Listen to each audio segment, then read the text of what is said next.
नमस्कार दोस्तों, कैसे हैं आप लोग। डाउटनेट की इस वन शॉट की सीरीज में आप सभी का बहुत बहुत स्वागत है। तो एक बारी आपके अमित भैया फिर से आ गए हैं एक प्यारे से चैप्टर के वन शॉट के साथ। अगर मैं इस चैप्टर की बात करूं तो बहुत दिन से, मतलब लिटरली बता रहा हूं मैं, 3 से 4 महीने हो गए हैं और डिमांड आ रही थी और मेरे को जो है टाइम नहीं मिल पाया इस चैप्टर को लाने में, क्योंकि ये चैप्टर जो है मैं बहुत अच्छे से पढ़ाना चाहता था कि ये चैप्टर आप पढ़ो और कभी जिंदगी में ना भूलो।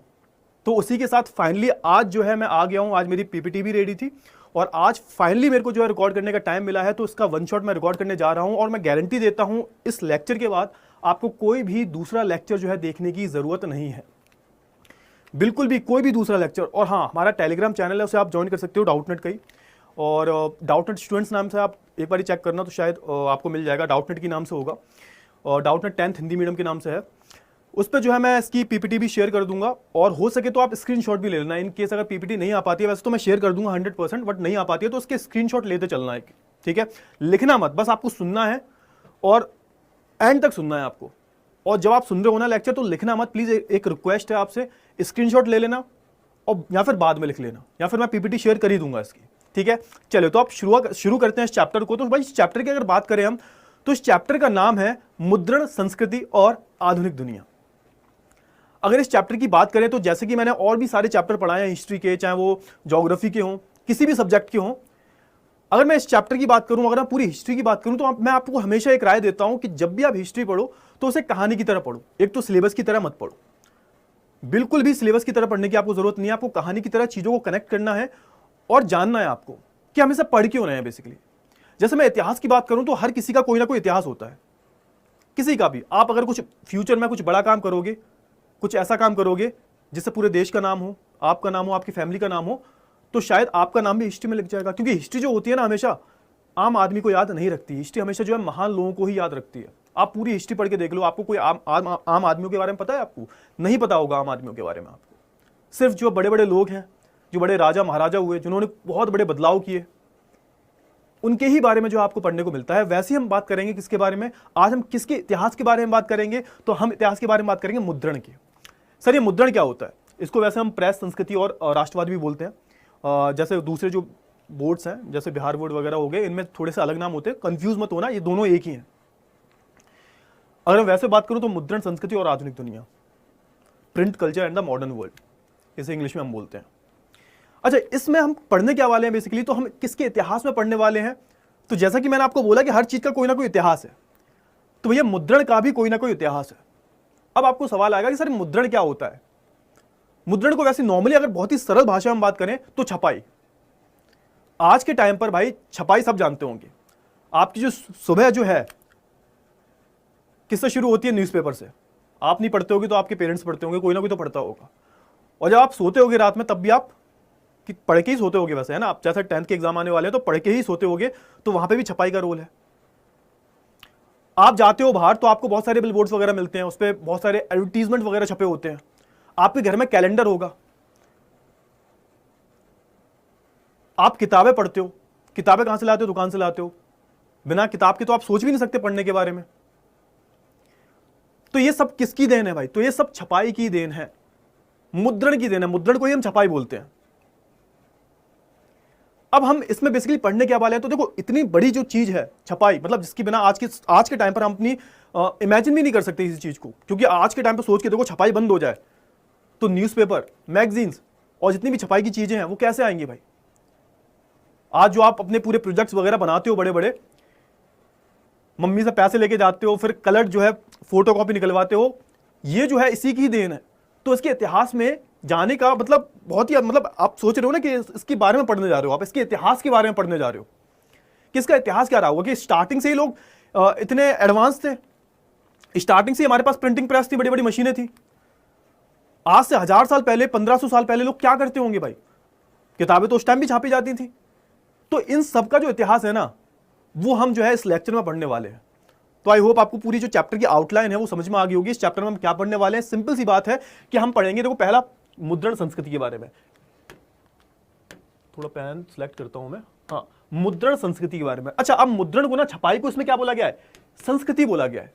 अच्छा, हम कोई भी चीज को संस्कृति का बोलते हैं। संस्कृति का मतलब क्या होता है? कल्चर। जैसा आपका खाना पीना, आपका पहनना ओढ़ना, बोलचाल करने का तरीका, ये सब क्या है, आपके संस्कृति का ही हिस्सा है। और जो छपाई है ना, वो भी आज के टाइम पर जो है हमारी क्या बन गई है, हमारी संस्कृति का हिस्सा बन गई है भाई, हमारे कल्चर का पार्ट है यार। हम डेली पढ़ते हैं, जो भी आप डेली रोजमर्रा की चीज है यूज करते हो वो आपके कल्चर का पार्ट होती है। जो भी चीज आप डेली यूज कर रहे हो, रोजमर्रा की जिंदगी में आमतौर पर यूज करते हो, आपका खान पान, रहन सहन, पहनने का क्या तरीका है आपका, तो वो आपके कल्चर का पार्ट हो जाता है। और उसमें ही जो है मुद्रण भी आता है बेटा। अरे डेली कुछ ना कुछ तो पढ़ते होगे, न्यूज़पेपर पढ़ते होगे, किताबें पढ़ते होगे, कुछ ना कुछ तो पढ़ते होगे। तो हमने जो है मुद्रण को संस्कृति का नाम दिया है, एक कल्चर का पार्ट है हमारे। और यहां पर आधुनिक दुनिया, और किस तरीके से ये जो आज की आधुनिक दुनिया देख रहे हो, इसमें मुद्रण का कितना बड़ा रोल है। कैसे इन राजा, बड़े बड़े जो निरंकुश राजा थे, जो हमने फ्रांसीसी क्रांति में पढ़ा, हमने जो यूरोप में राष्ट्रवाद में पढ़ा, कैसे इन निरंकुश राजाओं को हटाने में मुद्रण का क्या योगदान रहा है, ये भी हम समझेंगे। तो इतनी सारी जो चीजें हैं वो हम पढ़ने वाले हैं। तो आई होप आपको चैप्टर की जो आउटलाइन है वो बहुत अच्छे से क्लियर हो गई होगी। और आप सोच रहे होगे कि सर इतना ज्यादा टाइम लगा दिया, अभी तक आपने चैप्टर भी शुरू नहीं किया। तो बेटा देखो, हिस्ट्री है ये, जब तक हिस्ट्री में बकैती नहीं होती है ना, तब मजा नहीं आता तब तक। क्लियर है ना। तो थोड़ा सा इंट्रोडक्टरी पार्ट में ही जो है आपको मजा आ जाना चाहिए कि हाँ चैप्टर में इंटरेस्ट बना रहे एंड तक। होता है ना, मूवी शुरू होती है, स्टार्टिंग में मूवी अगर बोरिंग होगी तो कैसे पढ़ोगे, कैसे पूरी मूवी देखोगे आप। तो ऐसे अगर लेक्चर स्टार्टिंग में बोरिंग होगा तो आप कैसे पूरा लेक्चर देखोगे, ठीक है ना। तो इसलिए जो है मैं इंट्रोडक्टरी पार्ट पे इतना ज्यादा समय लगाता हूं। और हाँ, आज शायद इतिहास में पहली बार ऐसा होगा कि मैं आपको हिस्ट्री का प्रैक्टिकल करवाऊंगा। एंड तक देखना, आपको हिस्ट्री का प्रैक्टिकल करवाने वाला हूं। क्या बोलोगे सर, आए क्या बोल दिया आपने, तो भैया हिस्ट्री का प्रैक्टिकल तो करवा के रहूंगा मैं आज। अब देखो आगे आपको पता चलेगा, बस आपको एंड तक देखना है इस लेक्चर को, ठीक है। तो आई होप आपको चैप्टर का जो सार है वो समझ में आ गया होगा कि इस चैप्टर में हम पढ़ने क्या वाले हैं, है ना। छपाई के बारे में पढ़ेंगे, छपाई के इतिहास के बारे में पढ़ेंगे, अगर सिंपल सी भाषा में बोलूं मैं। चलिए आगे बढ़ते हैं। अच्छा, अब इतिहास में चलते हैं। इतिहास में कब चल रहे हैं भाई, अब इसके इतिहास में मतलब कि जो छपाई है आज के टाइम पर, तो छपाई शुरू कैसे हुई, कहीं ना कहीं से तो हुई होगी ना भाई। जैसे टीवी का आविष्कार हुआ, कंप्यूटर का आविष्कार हुआ, लैपटॉप का आविष्कार हुआ, फोन का आविष्कार हुआ, तो छपाई का पहला जो ऑरिजिनेशन जो है, कहां इसका जन्म हुआ, उसके बारे में थोड़ी सी बात कर लेते हैं। और यहां पे फिर कैसे किताबें छापी गई।